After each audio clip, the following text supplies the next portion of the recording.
Narad news daily bulletin, खबरें आपके आसपास की अब आपके मोबाइल पर। विकासनगर तहसील क्षेत्र के रुद्रपुर की गोना नदी में दिन रात किए जा रहे अवैध खनन से पेयजल लिफ्टिंग योजना और रुद्रपुर लांगा रोड को खतरा पैदा हो गया है।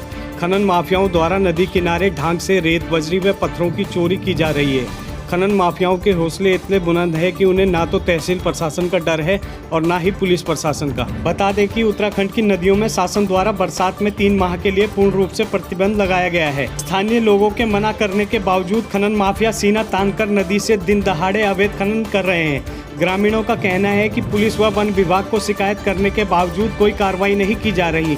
वहीं ग्राम प्रधान का कहना है कि नदी में अवैध खनन से लिफ्टिंग योजना के साथ ही ग्रामीणों के नदी पर बंधे तक टूट रहे हैं, लेकिन शासन प्रशासन इस अवैध खनन पर कोई ठोस कार्रवाई नहीं कर रहा है।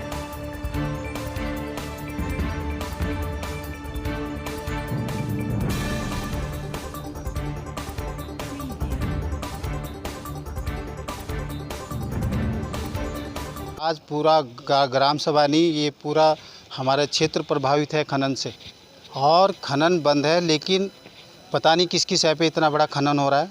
आपने कहा लिफ्ट योजना, बिल्कुल लिफ्ट योजना प्रभावित हो रही है और किसानों के बंधे टूट जा रहे हैं, पुश्ते टूट जा रहे हैं, लेकिन कोई भी रुकावट नहीं कर रहा है। ना प्रशासन ना शासन की कोई कार्रवाई नहीं हो रही है। पता नहीं, मैं नहीं समझ पा रहा हूँ कि क्या है ये भ्रष्टाचार कितनी चरम सीमा तक पहुँच गया है। मुझे बिल्कुल आपसे आज आपने क्वेश्चन किया, मैं तो खुद ही इस बात को उठा रहा हूँ रोज़ कि भाई ये इस तरह का क्या कर रखा है, और अगर सरकार को इस तरह का कुछ कराना है तो वो प्रॉपर इन पर रॉयल्टी लगाए और कहीं वो किसी वित्त में जमा हो, कोई रेवेन्यू जमा हो, सरकार को फ़ायदा हो। और ये चोर बाजारी हो रही है, ये बहुत गलत है। सर, इसमें स्थानीय पुलिस और वन विभाग कोई कार्रवाई करती है नहीं करती? आपने शिकायत की? इसमें कोई संतोषजनक कार्रवाई नहीं है, और अगर कभी वन विभाग के कर्मियों का कुछ क्या करते भी हैं वो, तो उनके ऊपर भी थोड़ा सा ये पता नहीं खनन माफिया का क्या दबाव है, मैं समझ नहीं पा रहा हूँ कि वो भी पूरी कार्रवाई नहीं कर पा रहे हैं। तो मैं अनुरोध करता हूं प्रशासन शासन से कि वो तुरंत त्वरित कार्रवाई करे, अन्यथा मुझे भी जिला मजिस्ट्रेट पे कार्रवाई करनी पड़ेगी। मैं मजबूर होऊंगा खनन एडीएम को कहने के लिए। सेलाकुई थाना पुलिस और एंटी ह्यूमन ट्रैफिकिंग सेल की संयुक्त टीम ने सेलाकुई क्षेत्र में ब्यूटी पार्लर की आड़ में चल रहे सेक्स रैकेट का भांडाफोड़ किया है। पुलिस ने गिरोह की संचालिका समेत 5 लोगों को गिरफ्तार किया है। टीम ने मौके से आपत्तिजनक सामग्री, 2 मोबाइल व 4000 रुपये की नकदी बरामद की।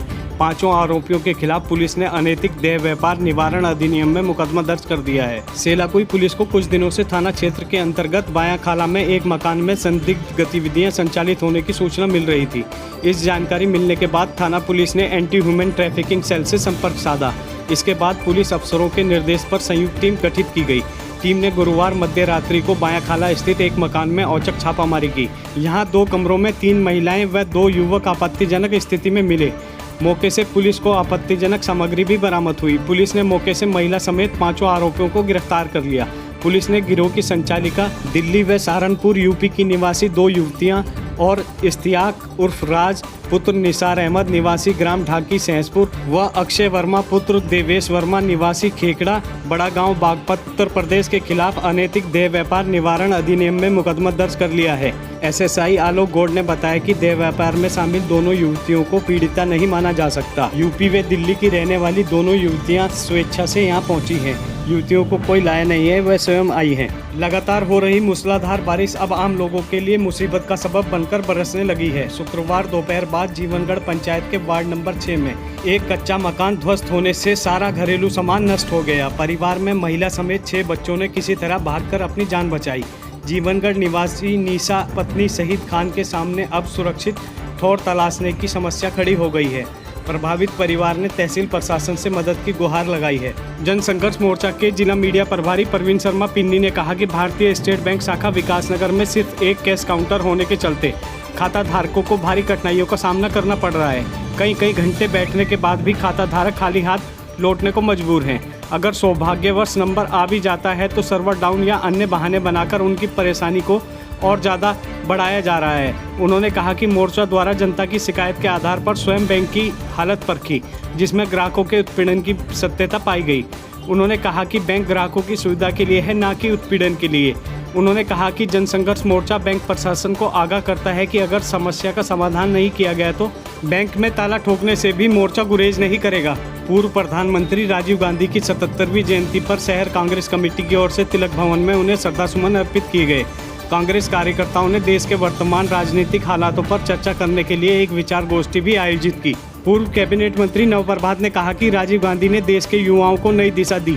21वीं सदी के भारत की नींव स्वर्गीय गांधी ने ही रखी थी। उन्होंने कहा कि पूर्व प्रधानमंत्री दूरदृष्टि रखने वाले वैश्विक नेता थे।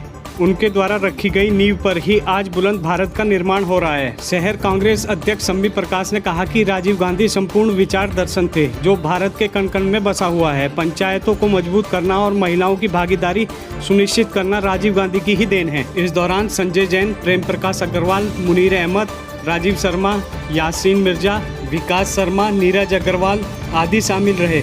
वहीं पचवादून विकास मंच की ओर से पूर्व प्रधानमंत्री राजीव गांधी की जयंती पर उन्हें हरबटपुर में भावभीनी श्रद्धांजलि देते हुए सद्भावना दिवस मनाया गया। मंच संयोजक अतुल शर्मा ने कहा कि 40 साल की उम्र में देश का प्रधानमंत्री बनने का गौरव उन्हें मिला। कम उम्र का प्रधानमंत्री होने के बावजूद उन्होंने ऐतिहासिक कार्य किए जिससे देश विकास की राह पर आगे बढ़ा। इस दौरान सुनील कुमार, संजीव गुप्ता, आलोक शर्मा, आलोक खंखरियाल, अमन बिजलवान आदि शामिल रहे। पूर्व प्रधानमंत्री स्वर्गीय राजीव गांधी की जयंती पर एनएसयूआई कार्यकर्ताओं ने रक्तदान शिविर का आयोजन किया। इसमें एनएसयूआई कार्यकर्ताओं के साथ स्थानीय युवाओं ने जरूरतमंदों के लिए बढ़ चढ़कर रक्तदान किया। तिलक भवन में आयोजित रक्तदान शिविर का शुभारंभ पूर्व प्रधानमंत्री स्वर्गीय राजीव गांधी के चित्र पर पुष्प अर्पित कर किया गया, जिसके बाद कार्यकर्ताओं ने शिविर में उत्साहपूर्ण रक्तदान किया। शिविर में जरूरतमंदों के लिए 43 यूनिट रक्तदान किया गया, जिसमें साहिल, समीर अंसारी, आकाश, आज़ाद, फरमान, अजय कुमार, विशाल कुमार, ऋतिक, कृष्णा, सलमान, रिंकू कनौजिया, रोशन जोशी, अंश, मुस्कान, काजल, वर्षा आदि शामिल रहे। विश्व हिंदू परिषद व बजरंग दल के कार्यकर्ताओं ने नाले में फंसी गाय को दमकल कर्मियों और एसडीआरएफ के जवानों के सहयोग से रेस्क्यू कर गौशाला भिजवाया। विश्व हिंदू परिषद बजरंग दल सेलाकुई के कार्यकर्ताओं को बृहस्पतिवार देर रात सेलाकुई में एक गाय नाले में फंसे होने की सूचना मिली, जिस पर बजरंग दल के कार्यकर्ता मौके पर पहुंचे। गाय को मौके पर ही प्राथमिक उपचार मुहैया कराया गया।